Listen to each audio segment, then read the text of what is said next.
इस ब्रह्मांड में असंख्य ग्रह, नक्षत्र और तारे हैं, जिनमें से केवल पृथ्वी पर ही जीवन है। इंसानों में कई हजार वर्ष पहले से ही जिज्ञासा रही है कि क्या पृथ्वी के अलावा भी किसी अन्य ग्रह पर जीवन है। आधुनिक विज्ञान भी अभी तक किसी अन्य ग्रह पर जीवन नहीं खोज पाया है। ऐसा क्या कारण है कि पृथ्वी पर ही जीवन संभव हो पाया, किसी अन्य ग्रह पर नहीं? पृथ्वी पर जीवन संभव हो पाया क्योंकि यहाँ पर जीवन की सभी अनुकूल परिस्थितियां मौजूद हैं। इन अनुकूल परिस्थितियों में से दो चीजें हैं, वायुमंडल और गुरुत्वाकर्षण बल। पृथ्वी का वायुमंडल बनता है 78% नाइट्रोजन से, 21% ऑक्सीजन से, 0.9% आर्गॉन से और 0.1% अन्य गैसों से। ये अन्य गैसेस बनती हैं कार्बन डाइऑक्साइड, मीथेन, नियॉन और पानी का वाष्प।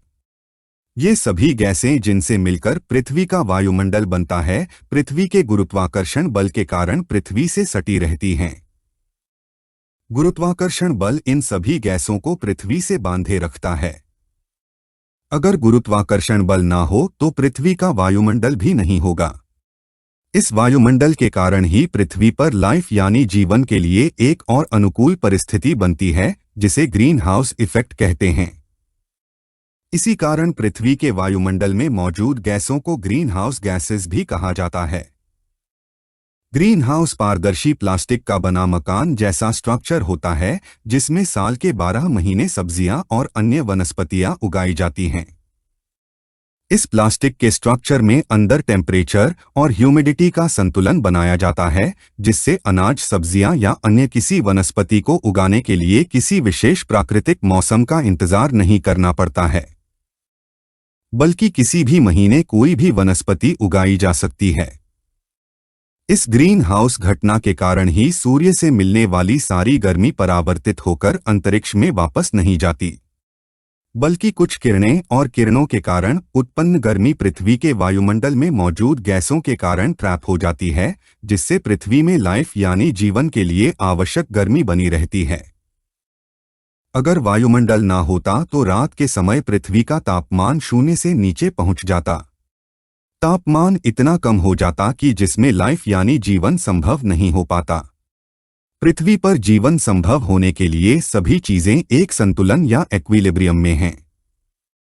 इनमें से किसी भी कारण के चलते अगर कोई असंतुलन पैदा हो गया तो फिर पृथ्वी पर जीवन के लिए खतरा पैदा हो जाएगा।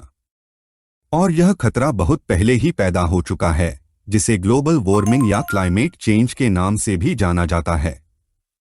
इस खतरे की शुरुआत हुई थी इंडस्ट्रियल रेवोल्यूशन से। इंडस्ट्रियल रेवोल्यूशन और मॉडर्न साइंस के चलते पूरी दुनिया में आज लगभग 1 करोड़ फैक्ट्रियां हैं, जिनमें से अधिकांश बड़ी मात्रा में हर रोज ग्रीन हाउस गैसों का उत्सर्जन करती हैं। 90% व्हीकल्स अभी भी पेट्रोल और डीजल से ही चल रहे हैं। फॉसिल फ्यूल के इस्तेमाल करने से सबसे ज्यादा मात्रा में उत्सर्जित होने वाली गैस कार्बन डाइऑक्साइड है। सन 1800 में हुए इंडस्ट्रियल रेवोल्यूशन की शुरुआत से लेकर आज तक वायुमंडल में कार्बन डाइऑक्साइड की मात्रा 50% ज्यादा बढ़ गई है। रॉयटर्स में छपी खबर के अनुसार पूरे विश्व भर में वर्ष 2023 में 60% बिजली बनने में कोयले का इस्तेमाल हुआ। भारत की 75% बिजली अभी भी कोयले से बनती है। कोयला, पेट्रोलियम तेल और नेचुरल गैस को फॉसिल फ्यूल कहा जाता है। पूरे विश्व की 80% ऊर्जा इन्हीं फॉसिल फ्यूल्स से बनती है, जिससे हर रोज बहुत बड़ी मात्रा में कार्बन डाइऑक्साइड और अन्य ग्रीन हाउस गैसों का उत्सर्जन होता है, जो वायुमंडल में जमा होती रहती हैं। अन्य ग्रीन हाउस गैसेस की तुलना में सबसे ज्यादा खतरा कार्बन डाइऑक्साइड से है, क्योंकि फॉसिल फ्यूल के जलने से सबसे ज्यादा कार्बन डाइऑक्साइड का उत्सर्जन होता है, और यह ऐसी गैस है जो 300 से 1000 साल तक ज्यों की त्यों बनी रहती है।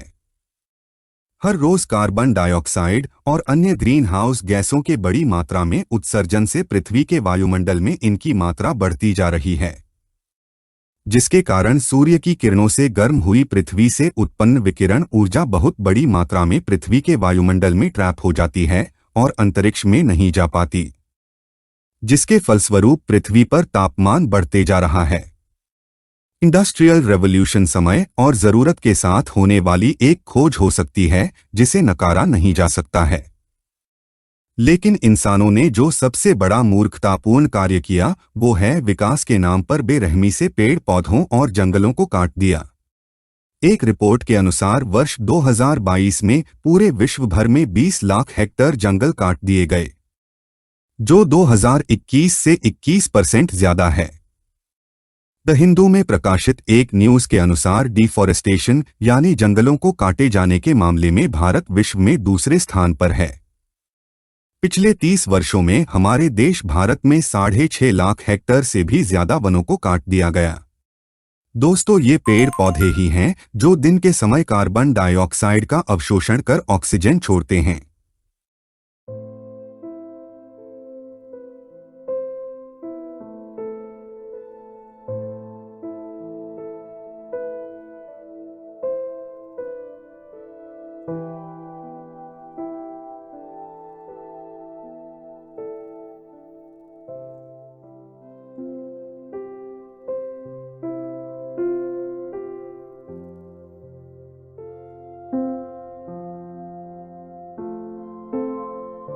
इंसान एक तरफ फॉसिल फ्यूल जलाकर वायुमंडल में प्रति सेकंड कार्बन डाइऑक्साइड की मात्रा बढ़ा रहे हैं, वहीं दूसरी तरफ हर साल कई हेक्टेयर जंगलों को काट रहे हैं।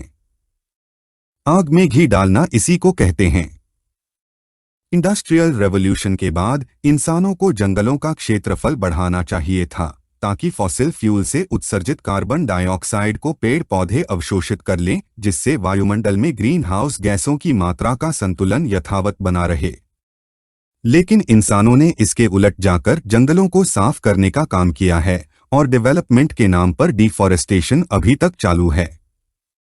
प्रकृति का विनाश कर आपका विकास ज्यादा देर तक टिकने वाला नहीं है। आप तभी बचे रहोगे जब यह प्रकृति पृथ्वी बची रहेगी।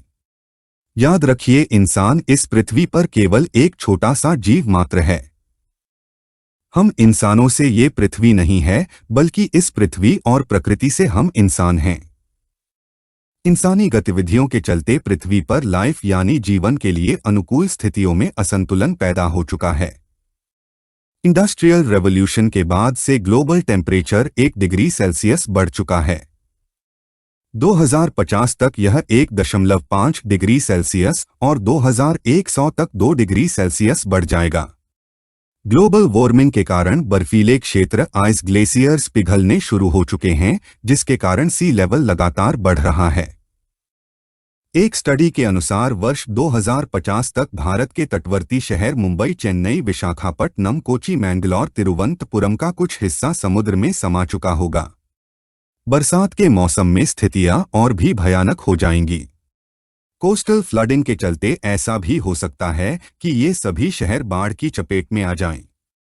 ग्लोबल वार्मिंग के कारण गर्मियों में भयंकर हीट वेव पैदा होना शुरू हो चुकी है। कई क्षेत्र सूखाग्रस्त हो रहे हैं और बरसात के मौसम में मूसलाधार बारिश के कारण बाढ़ के हालात पैदा हो रहे हैं। ये सभी स्थितियां और भी बदतर होती जाएंगी। दोस्तों, ऐसा नहीं है कि पृथ्वी पर ये कोई पहली बार प्रलय आएगा, बल्कि इससे पहले भी कई प्रलय आ चुके हैं और लगभग हर बार प्रलय के समय संपूर्ण पृथ्वी जलमग्न हुई है। इसका जीता जागता उदाहरण है सिंधु घाटी सभ्यता। सिंधु घाटी सभ्यता के स्थल जैसे मोहनजोदड़ो, हड़प्पा, लोथल, राखी गढ़ी आदि के अवशेष आज हमें जमीन के अंदर मिल रहे हैं। ये सभी आज से लगभग 8-9 हजार वर्ष पहले अपने समय में उन्नत नगर हुआ करते थे, लेकिन बाढ़ के कारण पूरी सभ्यता ही जमींदोज हो गई और अब जमीन के अंदर इनके केवल अवशेष मात्र ही रह गए। वैज्ञानिक अभी तक उन कारणों का पता नहीं लगा पाए, लेकिन बहुत से मनस्विद इसका कारण प्राकृतिक आपदा बताते हैं। दोस्तों, अगर आपने हिंदू ग्रंथ पढ़े हों तो आपको विदित तो होगा ही कि हर युग के अंत में प्रलय आता है, जिसके बाद नए युग का आरंभ होता है। सतयुग के बाद त्रेतायुग, त्रेतायुग के बाद द्वापर युग, द्वापर युग के बाद कली युग और कली युग के बाद फिर से सतयुग। इस सृष्टि के अपने नियम हैं, ये सृष्टि अपने नियमों से चल रही है। पहले के सभी प्रलय शायद प्राकृतिक कारणों से हुए हों, लेकिन अब इंसानी गतिविधियों के कारण इस प्रकृति से छेड़छाड़ हो चुका है। इसलिए अब जो आने वाला प्रलय है वो पढ़े लिखे मूर्ख इंसानों की अप्राकृतिक गतिविधियों के कारण आएगा। दोस्तों, यहाँ पर एक बात यह भी समझ में आती है कि क्यों हिंदू धर्म के वेदों में प्राकृतिक शक्तियों की पूजा और स्तुति करने के मंत्र हैं। हम सभी इस प्रकृति का हिस्सा हैं। हम इस प्रकृति से हैं, ना कि यह प्रकृति हमसे है। इसलिए प्रकृति के समक्ष झुकने, प्रकृति के नियमों के अनुसार चलने और प्रकृति के साथ समन्वय बनाने में ही हम सबकी भलाई है।